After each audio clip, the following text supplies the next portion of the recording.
كم أهواها أشتاق لمرآها.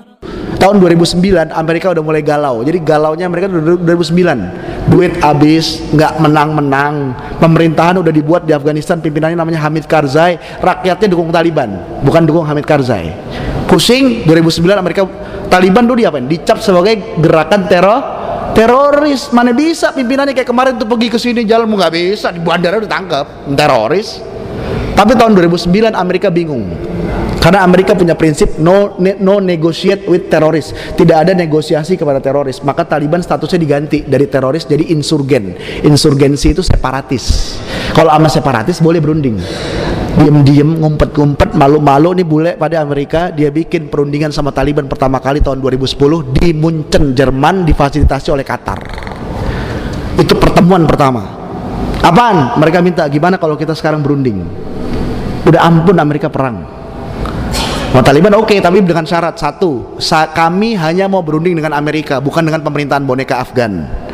Dan kami mau berunding bilateral berdua, yang lain-lain itu nonton aja udah, nggak dibawa PBB, nggak mau. Pokoknya syaratnya setumpuk. Kami mau berunding kalau begini, kalau begini, kalau begini, kalau begini. Amerika awalnya ngulur-ngulur, nggak mau lama-lama akhirnya syaratnya diturutin, akhirnya sampai duduk bersama berunding. Syarat terakhir apa? Kami minta petinggi-petinggi Taliban yang tertangkap dibebaskan. Dan Taliban punya kantor perwakilan di Qatar, Doha. Akhirnya Taliban bikin kantor perwakilan di Doha, ya kayak duta besar begitu. Tawan-tawanan dibebaskan, berundingnya di situ sama Amerika. Sampai sekarang dan kemarin terakhir beberapa bulan lalu Amerika nyerah. Permintaan Taliban apa? Satu doang, Amerika angkat kaki dari bumi Afgan. Kalian penjajah, angkat kaki. Dan itu aja permintaannya. Itu aja udah berunding berkali-kali, itu aja permintaannya.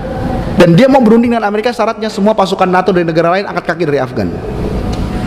Dan itu semua dituruti oleh Amerika. Jadi bayangkan. Sekarang Amerika udah turut, ya udah kami angkat kaki dari Afghanistan. Nyerah, ampun, up, angkat tangan.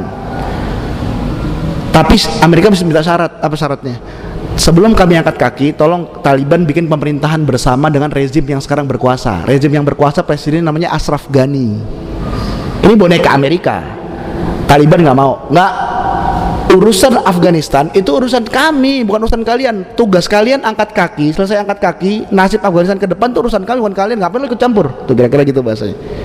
Dan Taliban sampaikan dalam semua perundingan, baik di Moskow, di mana-mana tuh perundingan ditontonin sama negara lain, dia bilang apaan?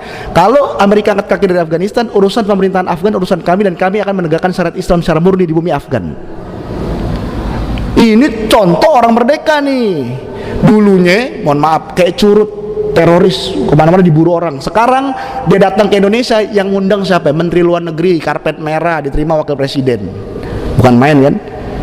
Dengan bangganya, dengan pakaian Islam sorbannya lengkap dia datang. Kenapa? Saya Taliban, saya Muslim. Hebat, luar biasa. Ya, kemana-mana nggak diapa-apain, merdeka dia. Dan terang-terangan bilang kami mau menegakkan syariat Islam demi Afgan. Kenapa? Suka nggak suka. Yang dulu tahun 2000-an awal kalau saya ngomong begini nih ceramah, langsung dibilang radikal, teroris, Taliban teroris. Sekarang saya berani ngomong, kenapa? Nggak teroris, diterima sama Wapres, ya kan? Udah nggak teroris, udah baik sekarang. Betul nggak? Itu contoh Ribi bin Amir zaman ini. Kenapa saya ceritain? Contoh yang tadi saya bilang, ini contoh orang merdeka. Kayak begitu tuh orang merdeka, bangga dengan Islamnya.